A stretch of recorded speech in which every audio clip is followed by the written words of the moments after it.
Hello, everyone, and welcome. I'm so happy you've joined me. Today, I'm so excited to share something with you that we are able to do for our clients when they come in with blood work.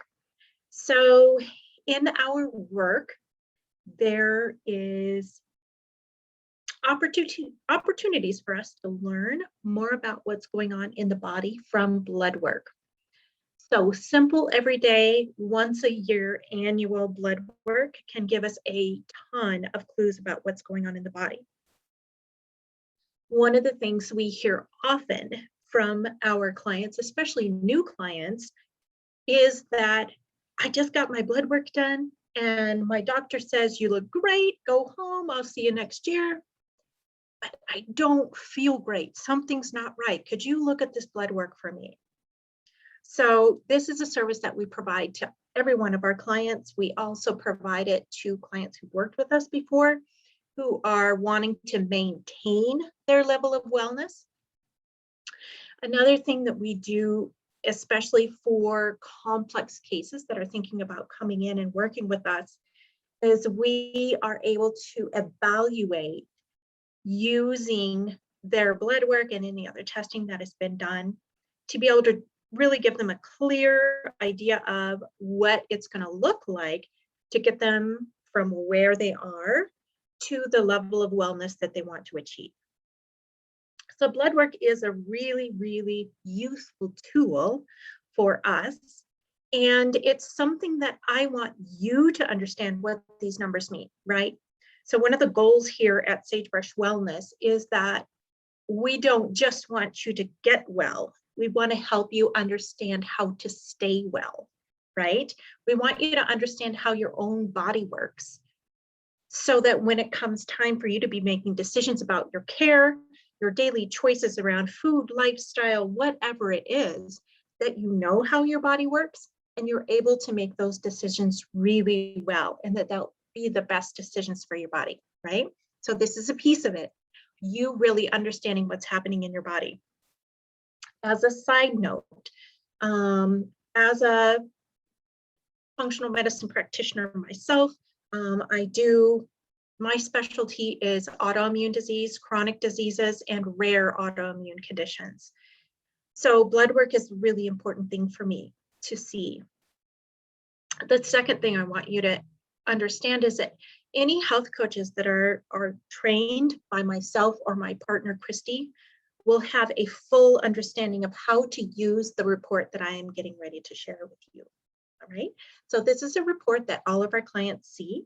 Today, I am going to be sharing the practitioner report. This is not a report that I share with all of my clients. They have their own report that's not so in depth. But I want you to really understand the thought process and what we're seeing behind the scenes as we're looking through your blood work. All right.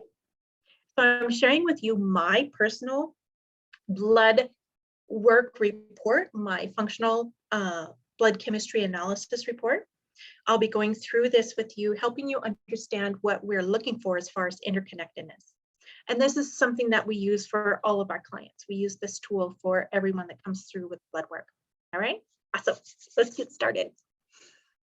Okay, so the first few pages I'm going to kind of fly through because a lot of this is clarification around like legal stuff. How do we actually use this report? How do we come to the assumptions that we make in the report? And when you have yours done, you can take your time to read through this. So this is a really good page, really understanding what an FBCA is, how we use it. A lot of my clients will use this report because you get a copy, the patient copy comes to you anytime we do this report for you. You get to keep the patient copy. And a lot of my clients will actually print it out or save it on a device and take it with them to their doctor's appointments, especially if they're seeing a specialist. All right, so all this stuff.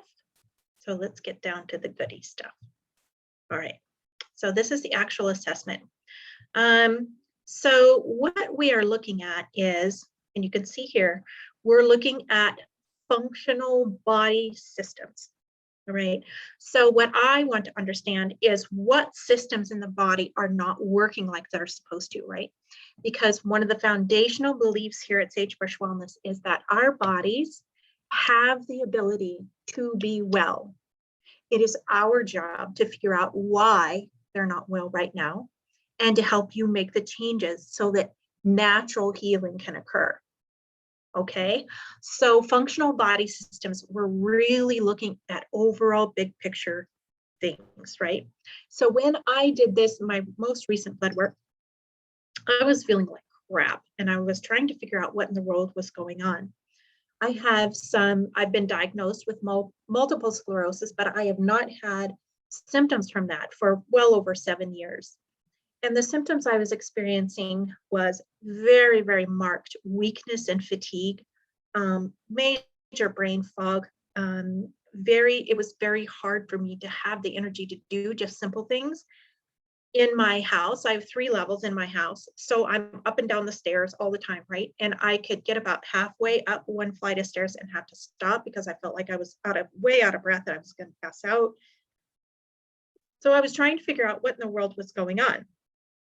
So know that that's kind of the symptoms I was experiencing. So let's look at this first assumption. We are looking for probability of dysfunction. Okay, so my red blood cell function was like in the red, literally. My other functions, everything that is above 50%, these are the things that we really pay attention to. Sometimes there's 1, sometimes there's 5, right? And what we're looking at is what is underlying this? What is causing this? These guys down here that are below 50%, I don't worry about those so much until we get the top situation taken care of. I'm going to show you another cool thing. So when you get your report, see these are live links. And I love this report because it gets so much teaching, right? So I want to go through this with you.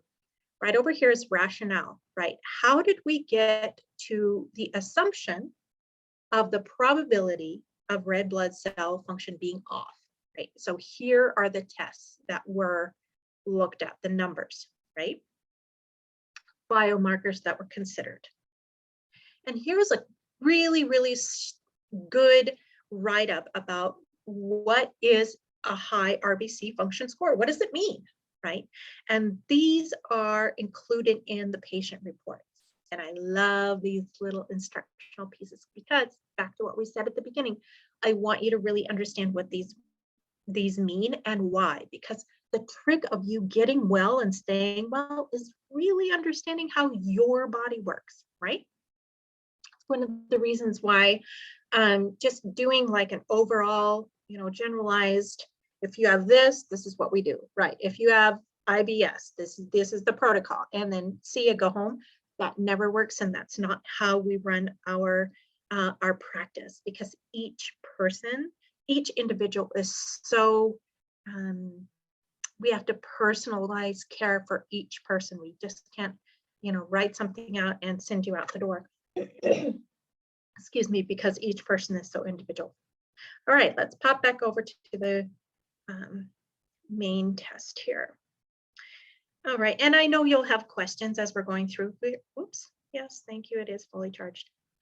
All right, so back to what we were just looking at, right? Here are the details. Here is what we have been looking at. So you will see as we go through this, what was going on with me, but I won't spill the beans yet. All right, so let's look at accessory systems, right? So these are my top issues, right? pH balance and lipid balance. My cholesterol was off because cholesterol, just so you know, is your in-house steroid system, right? Cholesterol is one of the things that your body uses, raw materials that your body creates to be able to help to rush out and either fuel hormone production, be able to fuel help with an an inflammation issue, help with stress issues, anything that needs extra help. Cholesterol is one of the raw materials that your body goes to use. My body was pumping out the cholesterol because my body was in trouble. Okay. pH balance. This is a really big deal in the body. This is where a lot of joint pain, muscle pain, issues with, if it gets really bad, being able to catch your breath, feeling like you're going to pass out. This is a piece of it. Inflammation was a piece, as well as toxicity. Once again, we take care of the top issues, and these guys usually fall into balance. Okay. And notice I keep saying balance, because our bodies are, how can I say, our natural bent or our default setting for our bodies is to be well. Okay. So when we are looking to help you feel better, and what I was doing for myself was saying, what is out of balance? All right, I'm not going to spend much time here because you know what these little pieces are. pH balance and the lipid panel. All right, so let's go down to nutrient status. Nutrient status is a very overall look. It's like a 30,000 foot view, right? So when we get to the next section, it breaks down for us the vitamin and mineral status. So let's just pop down to the next. Right, there's our teaching pages. All right, so this told me a lot. And when I look at something like this, vitamin and mineral deficiencies, when I look at this, I look at why, right? Why is this happening? Is the right foods not coming in? Is the body not able to actually break down the foods? If those foods are being broken down, but the body is not able to actually uptake them, like absorb them, right? Or what is happening in the body that is just burning through these minerals and vitamins, and we're needing more? What is happening, right? We're looking at the why. Oh, it's hard for me to not tell you what we're looking at, right? But desperate need for vitamin D, thiamine. So vitamin D has, oh my gosh, so many jobs in the body. Vitamin D, especially for those of us who have autoimmune conditions, vitamin D is a huge issue. Please always get your vitamin D checked. Another thing I want you to always get checked if you have an autoimmune condition is your magnesium and your B12. Those are basic numbers. Everybody who has an autoimmune or a chronic illness needs to check in their blood work. Always, always, always. Okay. My vitamin D was very low, and we'll get to look at the actual numbers after a bit. Thiamine was a big need for me. Zinc. So just the fact that I needed these three things told me that my immune system was in trouble. I was fighting something big. Okay. B6, this is huge for liver function. Iron, of course, we have to have that. Well, B6, B12, all of these we need to have to be able to build new red blood cells, right? Remember the very first thing we looked at, my red blood cells were in trouble.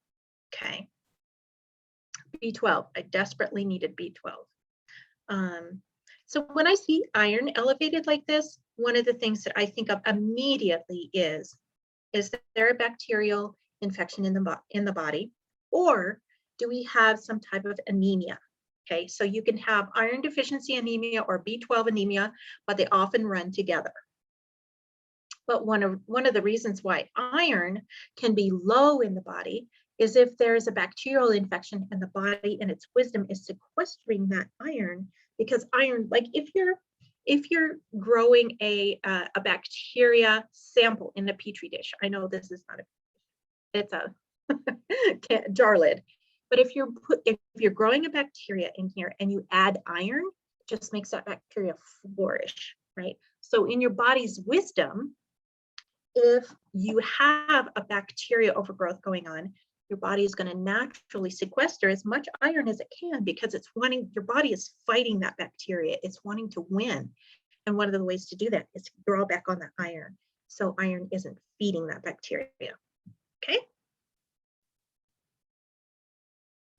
All right. So here are more of the teaching pages, and we're going to kind of fly through here.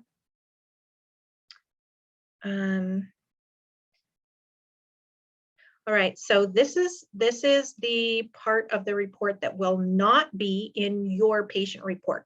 I will talk through this with you, or any coach that is trained by me will talk through this with you and help you understand this piece, but it will not be in your patient report. So I'll show you the patterns later on when we look at the actual blood numbers, but I was in severe anemia, right? So, whoopsie, sorry. I couldn't find my mouse. This would work better with a mouse. All right, so anemia was serious, metabolic acidosis. Remember, we were talking about the pH balance as well as the lipid panel. Metabolic acidosis, when there's an imbalance in the pH, a lot of it happens right here. And then metabolic syndrome. I knew this was a thing for me. My body does not process sugar well, period. And another thing that happens is when you are fighting a bacteria, one of the best, when I say favorite foods of bacteria is sugar, or anything that turns to sugar in the body. So for me, even though I wasn't eating sugar, anything that I ate that was processed in the body and turned into sugar was feeding that bacterial imbalance, right? So here are some other things that were considerations, right? Immune insufficiency, I knew that my red blood cells were in trouble, right? Hypochlorhydria, gastric inflammation, H. pylori, parasites possibly. So a lot of these were indications that came through my white blood cell breakdown, and I'll show you those. But this was the most glaring one, right? Anemia. So I really began to dig into what was behind the anemia for me. So there was a bacterial issue. There was also a hormone issue that needed to be corrected because I was having extremely heavy periods, and close together, my body wasn't able to replenish the blood, or especially the iron, the building blocks for creating new red blood cells quick enough. So we worked on the hormone issue. We worked on the deficiency issues. We also worked on the issue of a bacterial imbalance. So let's pop down here and look at the real numbers, right? And this is where it gets fun, or at least for me. All right. So here are my actual numbers. My glucose in the moment was really good, but hemoglobin A1C, because it's above optimal, it was letting me know that my body was really working hard to pull on any foods that turn to sugar in the body. Also, when your body is under attack because of the adrenaline, the adrenal gland really pushing to support your body fighting, like the fighting action in the body, your hemoglobin A1C, a lot of times glucose will go up too, and it won't have a thing to do with what type of food you're bringing in. My estimated average glucose, that's this number, was a little bit above optimal, but not bad. This is where I could see too that there was some issues in the liver process that translated into B12, B6 issues that I needed to solve, but also with the hormone issue, right? So blood urea nitrogen, and I want to show this to you, right? So each one of these little, see this little square? These are live links. So you get to, and I'll show you these pages later, but you get to see exactly what these numbers mean. I just love that because I want you to understand what's happening in your body, okay? So these numbers show me a little bit that the kidneys were struggling just a tad, not bad. Electrolytes, this is a huge balance, like this is off. my CO2 was off. And one of the reasons it was off, remember the iron? So what does it take to build a red blood cell, right? You need oxygen, you need iron. Those are two of the things, right? So because there was not enough iron in my body, because there was not enough iron, my body was not being able to transport the oxygen to my cells. That's why I was like so fatigued and running out of oxygen halfway up the stairs, right? Feeling like I was going to pass out. All right, this is one of the huge markers though that was like, oh my gosh, your body's in trouble, right? So Annan Gap is kind of a, how can I say? It's an overall look at where your pH balance is, okay? And I love this right here, red blood cells. The red cell distribution width, this is huge when you're looking at anemia. If this is high, you know for sure that you're looking at some type of anemia, and you need to figure out not only what type it is, but also why, right? The why. I wanted to get to the why. Okay, let's pop back up here. Let's see. All right, proteins. This is just a really good look at how my body was absorbing proteins, breaking them down, using it. It's very good, right on the money. All right, minerals. Everything here is in a good place, which meant I was taking, my body was getting enough of these vitamins and minerals from my food or supplements. So just an FYI, magnesium is something I will probably always have to take. It is a tendency that my body has. So, you know, it's just I know that's part of what I do to continue to care for my body and make sure that I'm in a really good place. Alkaline phosphatase was low. This is a liver enzyme that we test that a lot of times it can give us clues about needs around zinc. I don't normally need zinc. That's not a mineral that my body generally needs.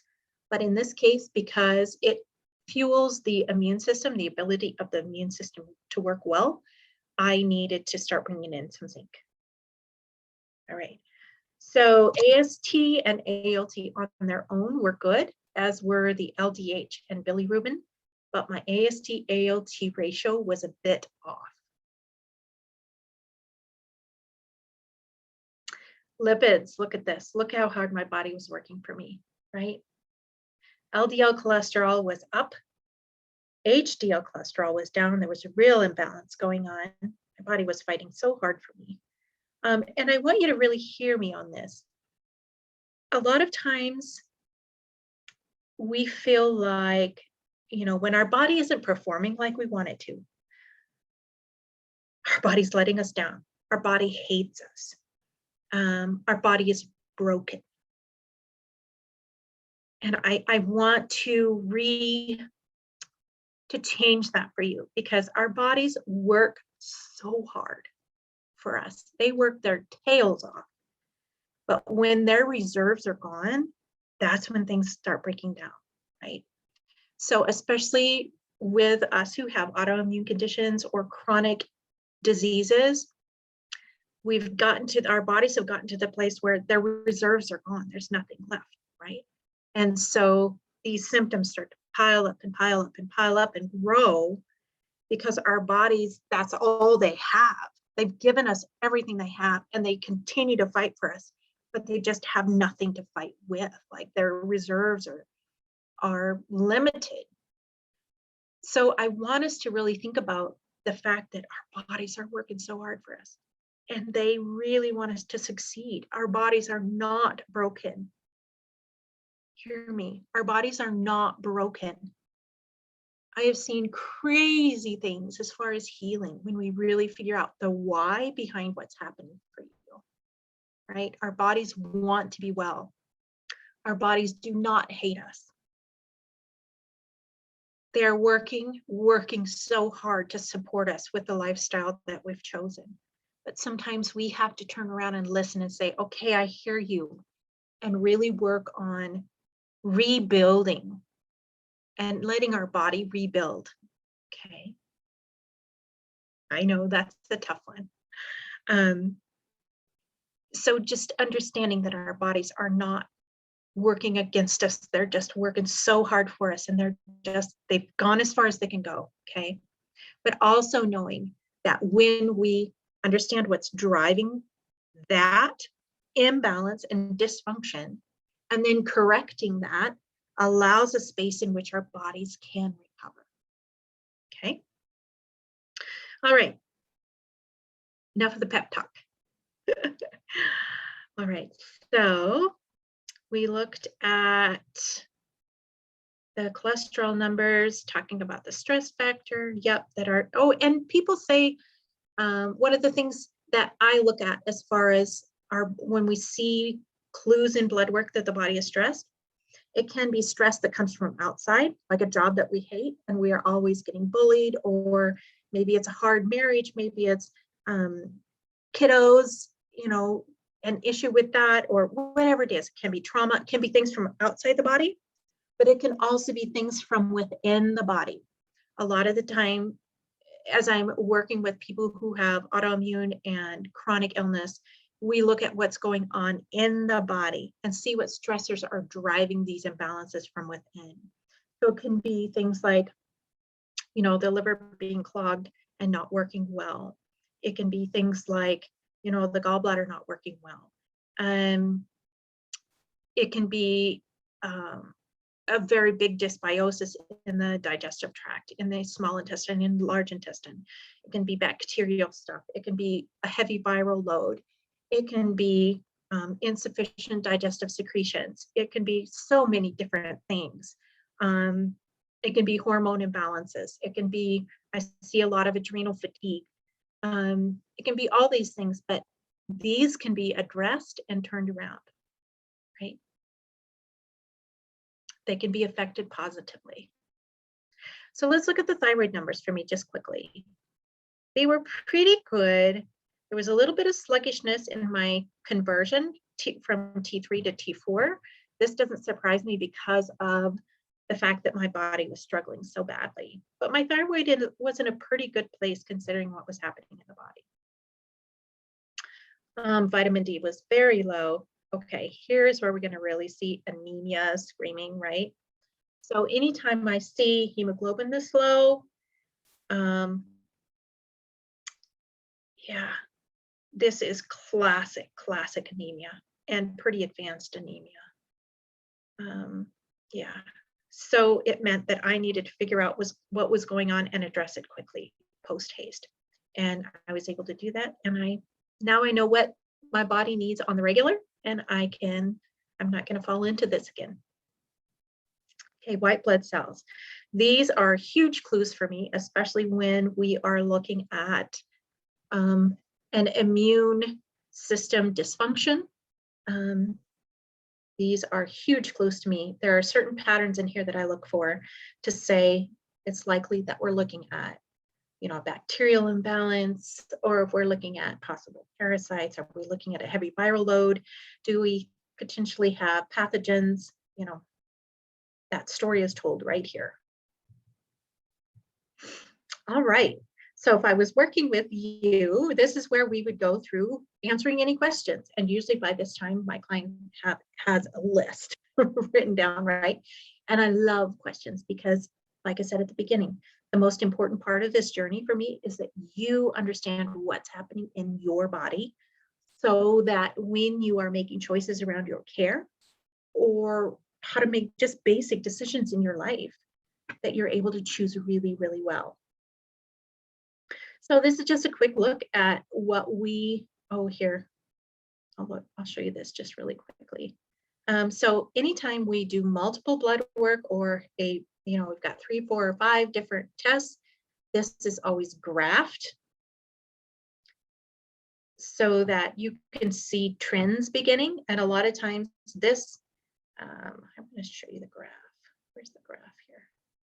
Here's the graph. See? We can use these to be able to see where trends are heading, especially with clients that I've worked with for 1 year, 2 years, 3 years plus. this is one of the tools that we really lean into, because every time we get new blood work, we add this, and we can see in the graph any trends that are beginning. So if there is a health situation that's coming up, we can see it before it gets bad and we can address it, right? That's part of keeping you in the as well as we can space, like keeping you well, helping you just thrive and be able to, not worry about possibly getting more advanced health issues. This is our secret weapon, is being able to map these and see the trends that are coming so we can head off anything that we're seeing on the horizon. Awesome. All right, guys. Well, thanks so much for joining me today. I love this stuff, as you can tell, and I want you to be able to use this as a tool to understand what's going on in your body, and then to move forward and really make some changes or address issues in your health situation that not just helps a little bit, but goes far and helps you really, really head towards your wellness goals. Awesome. So I'm Melissa. I am the owner of Sagebush Wellness. I'm lead coach, and I am the specialist here dealing with autoimmune, chronic, and rare autoimmune diseases. I hope this has been a great help to you. And feel free to share this video with anybody that you know of that you feel like could really benefit from it. That is the whole idea behind sharing this information. All right, you guys have an amazing day, and we'll talk again soon.